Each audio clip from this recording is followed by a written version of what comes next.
There's this thing with ADHD and with depression. Oh my God, especially with depression, big time, where a seemingly very easy thing to do can't be done. Like it just can't. You cannot do it. Physically, yes. Capable of doing it, sure. But it cannot be done. That is really weird. Let's talk about it.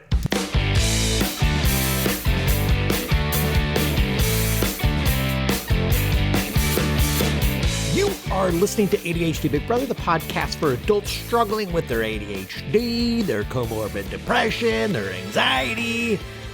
Oh, it's just a hoot. I'm your host and your ADHD Big Brother, Russ Jones. I've got ADHD too. I've got depression as well. It's crap-tastic. So let's learn some stuff. Let's laugh at some stuff. Let's make some commitments to do some stuff. Ladies and gentlemen, here's some stuff. Welcome to the podcast. This one is super timely. It's easy for me to write podcasts when I'm in the stink of whatever it is that I'm talking about. Makes it easier for me, that's for sure. This is my ADHD super gift. That's me playing to my strengths, fiddling with my strumps. I have the ability to talk about what's going on in my skull spaghetti, so I should probably do it now while I'm in it, rather than afterwards when it's too late and I forgot. Good. This will wrap into the mental health report, so let's just do this. Hey, welcome to the mental health report. My name's Russ Jones. I'm depressed. Can you tell? Does it show? Probably not. Maybe you can. Who knows? It is super interesting to me, so let's talk about it. In the quiet times of my day and night, I'm like in this constant loop at the moment of like I failed. I'm a failure at life.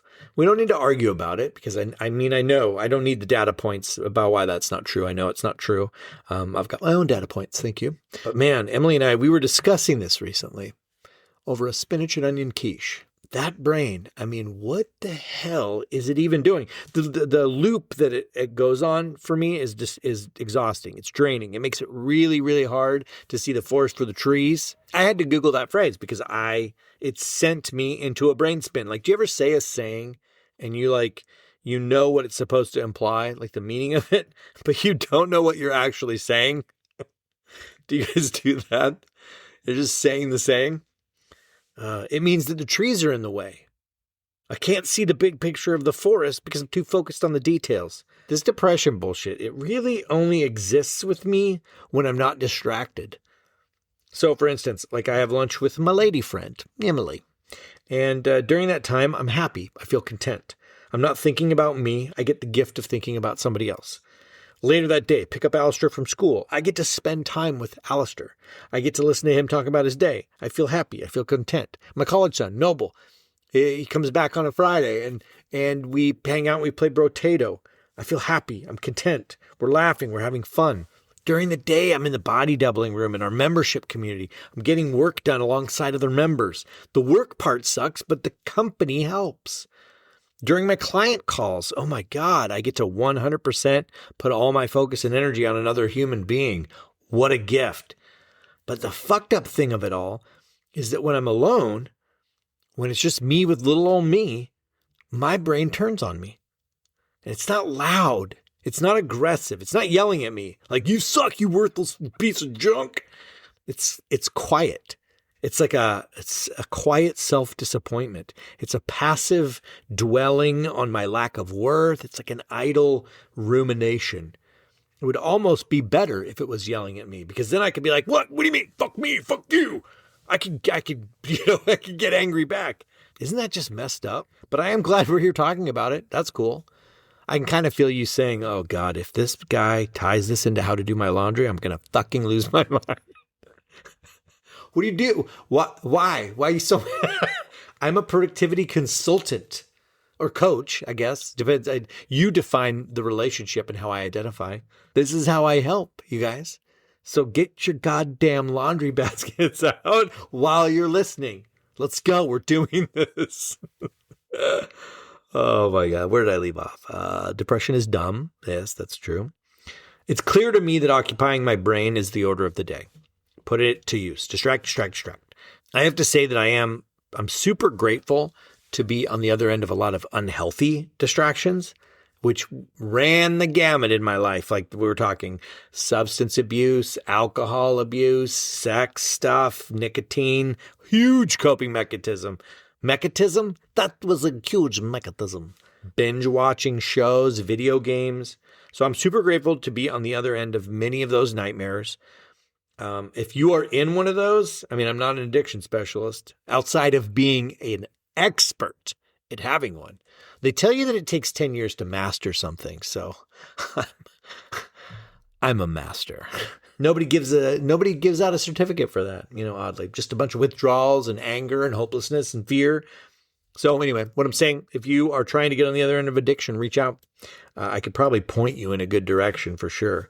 And I am always happy to share what does and does not work for me. We're all different, you and me. When my dad talks about how he quit smoking, it's not how I quit. So, there's that. Oh, my God. Let's talk about the I can'ts. We all have stuff to do. And a lot of us have these goals that we're like, yeah, fitness, exercise, food things, meditation. And so today I want to dig into this feeling of I can't and explore possible roads out of that for you and like for myself as well. There's two that I can speak of right now for myself that I'm dealing with this in the moment, and that's exercise and meditation. These are two things that I know that are good for me. I have experienced them and their goodness to me, and I can't, especially with the meditating. I can't. And you might be saying to yourself, but Russell, you can. You just simply aren't. And I know I can, and you'd be right. But I would like to explain why I can't, and then we'll get to the can part. But we gotta fully peel this onion and expose the I can't for what it is. It's the dopamine neurotransmissicles in the lower frontal compartment of your cortex holes.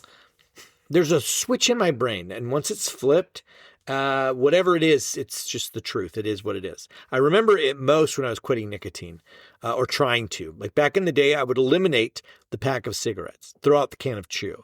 It gets very expensive, by the way. When you're in the process of like, I'm quitting, you smoke 3 cigarettes, then you throw the pack out. I'm done. You hear me? And then later that day you buy another pack. Oh, it gets very expensive.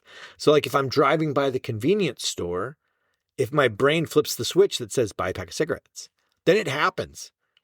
Autopilot kicks on and I have no control over the wheel. It's very difficult to explain to someone how you can be totally aware of what you're doing and at the same time powerless to stop it. It makes no sense. So similarly, but opposite, I guess, if I'm depressed especially, I'll think, okay, meditate. It'll be good for you. And my brain just says no. It doesn't even say no. It just won't allow. And I'm powerless to initiate. It's super hard to explain that to people because like if you're aware of something that you should technically be able to do something about it. In some cases with ADHD and depression, whatever, I don't think that's the case. That's my personal opinion.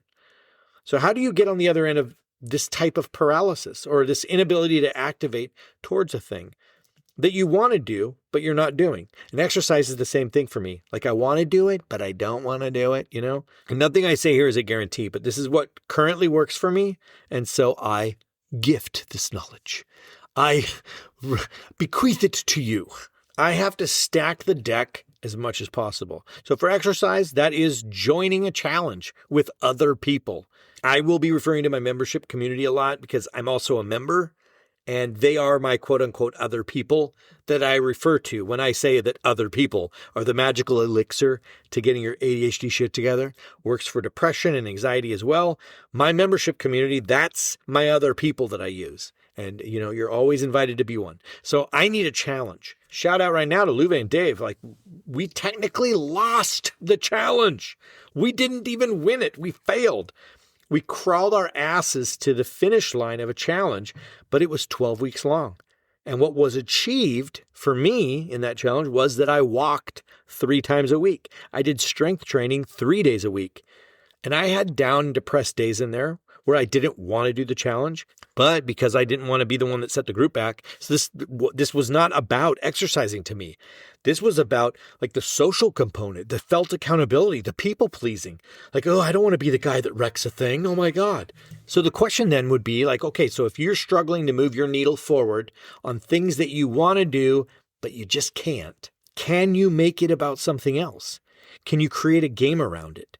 And if that requires too much thinking for you, like a lot of these ideas, then solutions, they die before they get started because they require thinking, right? Or figuring it out. And that equals effort. And like when I'm depressed, I just can't make efforts. If only there was a place where these ideas were pre-figured out. Well, if that's you, then just pull the trigger, join the community. This is my gift. This is my superpower. I can challenge people. And we already have over 30 challenges in the community, and they keep popping up. I just made a couple more because I needed them to move my needle forward. If you need, quote unquote, other people and you don't know where to get them, hello, nice to meet you. I'm literally in there every day. You want to body double with me? You want to be my other people? I'm in that body doubling room doing my goddamn podcast outreach that I hate. Marketing sucks. So come in, do your shitty thing while I'm doing my shitty thing. You'd be surprised how good it works. Challenges help. And then the other thing that helps me a lot is building things up in advance. Stacking the deck in advance. Like in the moment, I don't want to do the thing, right? I can't do the thing. Let's say meditate, because that's ripe for me right now. There's so much tension to it. There's resistance to it. The idea of meditating for even 2 minutes is like, no, that's too much. Even though you and I, having a conversation about it, would agree that it's not actually hard to sit on a cushion. It's not physically difficult to do that for 2 minutes. The physical act is quite simple. So I have to know that this is going to be how I feel. I can basically rely on an inner tantrum, a screaming no, some ultra resistance. I can bank on it. I can expect it. That alone to me is helpful. This won't catch me by surprise. I know how it will feel. So knowing that, the question then becomes, what can I do to make it happen tomorrow? Fuck today. Today's too late. I'm going to play to my procrastination, that thing that I have in me that allows me to think about tomorrow productively by giving up today. We're going to do that anyway, so let's do it effectively. I'll start tomorrow. If that's my nature, I'm going to use it, okay? If I'm going to punt a thing forward, then here's what I'm going to do with that. Here's the criteria. I'm going to set a timer for 10 minutes. In that 10 minutes, I will pick what time I'm going to meditate tomorrow. I will be thoughtful and realistic with my calendar. I will ask myself coaching questions, like what is going to happen tomorrow at 2 p.m. that will prevent me from meditating as I've just scheduled. And I will make sure that I'm set up to have the potential to meditate at that time. I will have the goal of a 20-minute meditation with the minimum of a 2-minute meditation. I will schedule my time for a 20-minute meditation, though. I will block out that amount of time. Then I'm going to set a reminder to go off 5 minutes before because that will work for me. So I've currently set up that I know exactly when I will meditate. I've put it in my calendar. I did this all the day before when I had the energy and the brain power to do it. That takes about 10 minutes max. I bet I could probably do it in 2 minutes. Then I'm going to tell somebody that I'm doing this. In my case, it's inside the membership community. Visibility on something that I want to do, it adds the potential for shame. It will feel yucky to not do what I said. And that is not a thing to avoid. That is a thing to experience safely amongst people who won't judge you. Oh yeah, we need practice at getting on the other end of that shame, right? You don't join our membership and succeed. Oh my God, please. This is about how fast can you learn from failing? How quickly can you close the gap between failing and succeeding and not be stopped and run away from the feeling of shame? At least that's what my hope is for you. Like, let's joke about sucking at this stuff. Then let's surprise ourselves by how quickly we got on the other end of it. Because what is the alternative here? Especially in a depressive episode, the alternative is literally what? Go it alone, subscribe to and go after a normie cliche, suck it up. What would it be? Grind it out? Willpower? Just do it? Get tough? I don't know. That sounds awful. So I'll tell you what I'm doing. Okay. And the members of the community, if you're listening, let's do this. We'll create 2 badges, 2 new community challenges as of right now. I'm going to do I should just do this meditation thing. I'm just going to do it. Oh my God, I can feel myself hating it already. All right. So here's how it'll look. I'm going to have 30 days that I'm going to meditate every single day. Oh God. My brain is like saying no to that. So that makes me think it's right. Isn't that interesting? So the thing that I want to do, life is always better for me when I have a solid meditation practice. So let's just fucking do this. All right, here's the challenge. Before the end of the day, I have to schedule tomorrow's meditation. Oh, and let's do it this way, because I post in the Daily Accountability Club in the morning. So in my post, I'm going to write the time of tomorrow's meditation. The meditation can be a minimum of 2 minutes, goal of 20 minutes. And so let's say this. So in 30 days, I have to have at least meditated 20 minutes, like 3 times. That's doable. That should be good. That'll be a good one if you want to play with me. And then also I'm going to do a body doubling room challenge. I'm going to make it open-ended. So like once you do 30 work sessions in the body double room, you get a badge.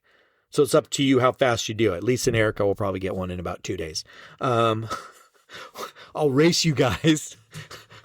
We're going to be in there literally all day. And you, glorious listener, come on in. Join the community. You join the body doubling room challenge. Come and body double with me. Get your shit together with me. It'll be fun. We'll wave at each other. All right, guys, I hope that helps. The I can'ts are brutal. Hopefully there was a thing or two in here that helps you, and you know I'm around. So if you need additional support, go check out the ADHDBigBrother.com website. You can see the various ways that I can help. As of this podcast, I have 1 spot for one-on-one clients. So if you need that extra high-touch help, you can reach out. And with that, hope you guys have a fantastic week, and I shall talk to you later.